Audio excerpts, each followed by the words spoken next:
Hey everybody, my name is Joey Burgos, and today we're going to talk about tone. How do we get a good tone? What is a good tone?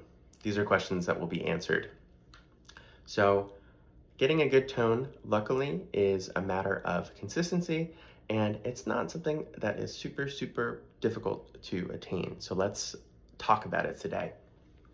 First thing that we're going to want to do is rule out a broken reed. If your reed is looking a little bit green or chipped, it might be time to throw it away.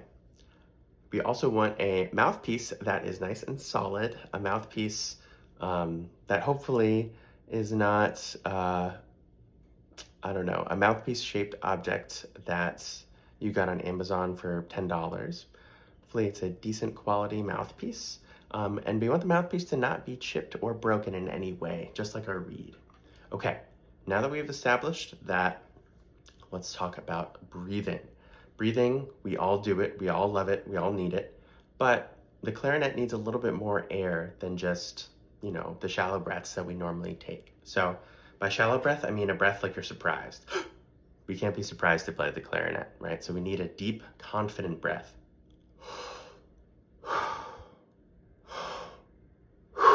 Do that with me a couple of times. And then we're going to talk about embouchure. So embouchure is just a fancy word for the way that our mouth is shaped when we are playing the clarinet. So embouchure. How do we get a good embouchure? This is actually easier than you think. So let's work it out. We're going to do something called the ew exercise. I know it has a funny name, but it's actually a very great exercise. So we're going to start by saying the E syllable.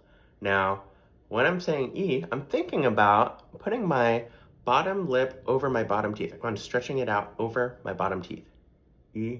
So if you have a chance, make sure that you're looking in a mirror when you're doing this, just to make sure that everything is set in the right place. E, all right? You can see my lip here.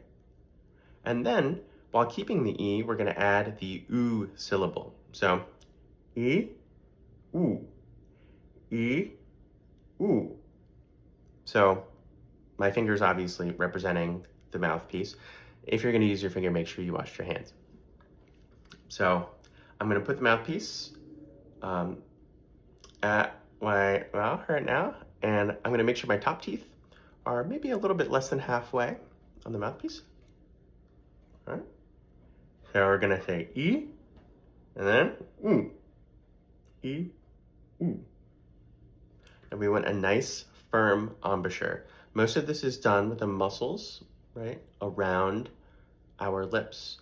It's not done with jaw pressure, like we're eating a sandwich or something. We want the jaw to kind of stay in a position that is consistent, but we don't want to rely on our jaw to create the embouchure at all. The embouchure is all with these muscles here. So, we want to make sure that the embouchure is nice and solid. If this feels awkward for you, that's okay. These muscles are really weak and really small, so it takes a long time to train them. So what you can do is every day, just do 10 to 20. It's like going to the gym, right? And that will strengthen your embouchure. Now let's make a sound. So if we combine all of those things, good reed, good mouthpiece, good breath, ew, we should hopefully have a nice, full clarinet tone. Let's try it out on an open G.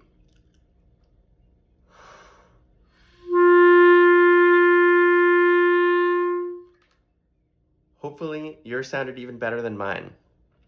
Now, in the case that it didn't sound exactly how you want, that's okay. We have all of the components here, all the things that we just talked about to create a good tone. So it's important that we just keep practicing this every day. A couple of things that can make this really difficult for you is if your reed is too hard. If we're thinking higher is better, so I'm playing on strength 5 reeds, let's try something a little bit softer so that we can actually let these tiny muscles in our face create this embouchure that we need for a great tone. Be happy to answer any questions you have in the comments. Happy practicing, and thanks for watching.